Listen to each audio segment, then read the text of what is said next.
Hello everybody, how are you all? Hope you doing great. Welcome to Farouk's English Teaching Home. আজকের ভিডিওটা আমি তাদের জন্যই তৈরি করেছি, তাদের জন্যই যারা বিগিনার, যারা একদম শুরু থেকে ইংরেজি শিখতে চান। প্রত্যেক ভাষা শেখার কিছু ওন ট্যাকটিক্স পদ্ধতি আছে, ঠিক ইংরেজি শেখার ক্ষেত্রেও কিছু পদ্ধতি আছে। তবে আমি আজকে শুরু যারা বিগিনার, যারা ইংরেজি নতুনভাবে শিখতে চান তাদের জন্য। যারা জানেন তারা তাদের জন্য সহজ হবে, কিন্তু যারা নতুন বিগিনার তাদের জন্যই আজকের এই ভিডিওটা। আমি এখানে তিনটা স্টেপস দেখাবো। যেই তিনটে স্টেপস যদি আমরা ফলো করি, ভালোভাবে আমরা মার্ক করি, তাহলে আমরা মোটামুটি একটা কথা বলার ক্ষেত্রে আমাদের যে একটা জড়তা, যে একটা হেজিটেশন, সেটা কেটে যাবে বলে আমি মনে করি। তাহলে আমি তিনটা স্টেপ দেখাবো, দেখানোর পরে আমরা একসাথে এক্সাম্পল দিয়ে এটা আমরা দেখব কিভাবে আমরা সহজেই অনেকগুলো এই তিনটা নিয়ম ফলো করে আমরা শত শত হাজার হাজার বাক্য আমরা তৈরি করতে পারি। তখন আমরা আর বলার ক্ষেত্রে সমস্যা বা প্রবলেম ফেস করব না। আমি এখানে দেখাচ্ছি যে আমরা এখানে এখানে আমরা পার্সনটাকে শো করব। এই পার্সনটা যখন আমরা জানতে পারবো তাহলে আমাদের একটা সাবজেক্ট নিয়ে আইডিয়া তৈরি হয়ে যাবে। যেমন আমি এখানে ফার্স্ট পার্সনে শো করলাম I, me, my, mine, myself. আমি অর্থসহ এখানে মেনশন করেছি আমি, আমাকে, আমার, মাইসেলফ আমি নিজেই। এরপর আমরা প্লুরাল যদি দেখি we, us, our, ours, ourselves. We আমরা, আজ আমাদের, আওয়ার আমাদের, আওয়ার্স আমাদের, আওয়ারসেলভস আমরা নিজেই। এরপর আমরা যদি সেকেন্ড পার্সন দেখি ইউ, ইউর। ইউ তুমি বা আপনি, ইউর তোমার আপনার, প্লুরাল আমরা ইউরস তোমাদের আপনাদের, ইউর সেলফ তোমরা নিজেরাই।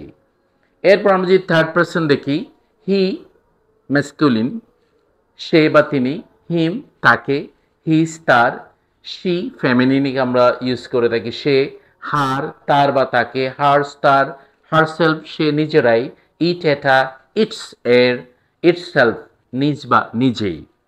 আবার আমরা যদি প্লুরাল দেখি দে তারা, দেম তাদের, দেয়ার তাদের, দেমসেলভস নিজেরাই। তাহলে এই পার্সনগুলো যদি আমরা মনে রাখতে পারি তাহলে আমাদের তিনটে স্টেপের ফার্স্ট স্টেপটা আমরা মোটামুটি শিখে ফেললাম। তাহলে আমরা এখানে এটাকে এস, আমরা তিনটে স্টেপের মধ্যে এস বি ও এই নিয়মটাতে আমরা প্রথমেই ফার্স্ট স্টেপ আমরা সাবজেক্ট, আর সাবজেক্টের মধ্যে আমরা এই পার্সনগুলো যদি আমাদের মনে থাকে তাহলে আমাদের তিনটা স্টেপের ফার্স্ট স্টেপটা আমরা হৃদয়ঙ্গম করতে সক্ষম হব। তাহলে আমাদের একদম সহজেই মনে রাখার নিয়ম হচ্ছে আমরা person wise I, me, my, mine, myself, we, us, our, ours, ourselves. তাহলে এটা একটা ইয়েতে মনে রাখতে পারি। আমরা সেকেন্ড পার্সনগুলো আলাদাভাবে ইউ, ইউর, ইউরস, ইউরসেলফ এটা মনে রাখতে পারি। তারপর হচ্ছে third person he, him, his, she, her, hers, herself, it, its, itself, they, them, their, themselves. তাহলে এই পার্সন ইস্যুটা আমরা বুঝে গেলাম। এটা যদি আমাদের মনে থাকে, আসলে অনেকে বলে গ্রামার না জেনে কি স্পোকেন বা কনভারসেশন বা স্পিকিং সম্ভব কিনা। আমি মনে করি অবশ্যই সম্ভব। আমরা তবে এখানে ওন কিছু স্ট্র্যাটেজি টেকনিক অ্যাপ্লাই করে আমাদেরকে এটা রপ্ত করতে হবে। এখানেও আমরা দেখলাম এই সাবজেক্টের এই যে পার্সনের এই প্যাটার্নগুলো মনে থাকলে আমরা সাবজেক্ট প্যাটার্নটা ক্লিয়ার করলাম। আমরা নর্মালি সাবজেক্টে নাউন, প্রোনাউন বা অন্যান্য যা আমরা ব্যবহার করে থাকি তার মধ্যে এখানে সাবজেক্ট হিসেবে হেডিংটা আমরা এখানে পেয়ে গেলাম। এরপরে আমরা সেকেন্ড স্টেপ দেখতে পারি। সেকেন্ড নিয়ম নিয়ে আলোচনা করছিলাম ভাব। তাহলে আমরা দেখতে পাচ্ছি ভাব কোনো কিছু আমরা নর্মালি অ্যাকশন করা, যাওয়া, খাওয়া, পড়া আমরা এটা জানি। অর্থাৎ কোনো অ্যাক্টিভিটি বা কোনো অ্যাকশনকে আমরা নর্মালি ভাব বলে থাকি। তো সেই ক্ষেত্রে আমরা এখানে দেখতে পাচ্ছি বাংলাতে যদি আমরা একটা বাক্য এটা যদি বাংলায় লিখি যে সে একটি বই পড়ে, এখানে আমরা দেখতে পাচ্ছি এখানে সাবজেক্ট হি, বাংলাতেও সে আবার আমাদের এখানে ভাব চলে আসছে সাবজেক্টের পরে, আর কিন্তু এখানে আমাদের ইংরেজি বাক্যের অবজেক্টটা বাংলাতে এখানে সেকেন্ড অর্থাৎ সাবজেক্টের পরে বসছে, আবার ভাব ক্রিয়াটা শেষে চলে গেছে বাংলা বাক্যের শেষে। কিন্তু ইংরেজি বাক্যটা ইংরেজিতে কিন্তু সেরকম নয়।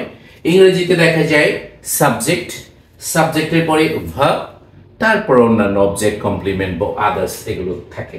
তো সেক্ষেত্রে আমরা আমাদের সবসময় মাথায় রাখতে হবে এক একটা ল্যাঙ্গুয়েজ, এক একটা ভাষা এক এক পদ্ধতি, এক এক নিয়ম অনুসরণ করেই প্রচলিত হয় বা এক এক নিয়ম অনুসরণ করে। ঠিক এখানেও আমরা দেখতে পাচ্ছি ইংরেজির ক্ষেত্রে সাবজেক্টের পর ভার্ব, অবজেক্ট বা কমপ্লিমেন্ট অন্যান্যগুলো ব্যবহার, কিন্তু বাংলা বাক্যে ঠিক সেরকম না। আমরা একটা এক্সাম্পল দিয়ে বুঝালাম, যেমন এখানে হি রিডস এ বুক, তাহলে সাবজেক্ট হি, ভার্ব রিডস, এ বুক আমরা এখানে অবজেক্ট বা অন্যান্য কমপ্লিমেন্ট বা যেগুলো আসে সেগুলো আমরা বলতে পারি। কিন্তু আমরা বাংলা বাক্যে বা অন্যান্য ক্ষেত্রে ক্রিয়া যাই থাকুক না কেন, ইংরেজি বাক্যে ভাব ছাড়া কোনো সেন্টেন্স তৈরি হতে পারে না। ক্রিয়া ভাব লাগবেই, প্রয়োজন হবে। উইদাউট ভাব no one able to make English sentence. তাহলে ম্যান্ডেটরি হচ্ছে ভাব, এটা মাস্ট লাগবে। যেমন আমরা এখানে যদি দেখি, এখানের মধ্যে বাংলা বাক্যে আমরা পরে ক্রিয়াটাকে আমরা শেষে পাচ্ছি, এর আগে একটি বই এটা পাচ্ছি, এর আগে সাবজেক্ট। কিন্তু এখানে পাচ্ছি সাবজেক্ট ভার্ব, বইটা একদম অবজেক্টটা আমরা থার্ড পার্টে পাচ্ছি। তাহলে এখানে এই ভেরিয়েশনটা আমরা দেখতে পাই। যেমন যদি আমরা বলি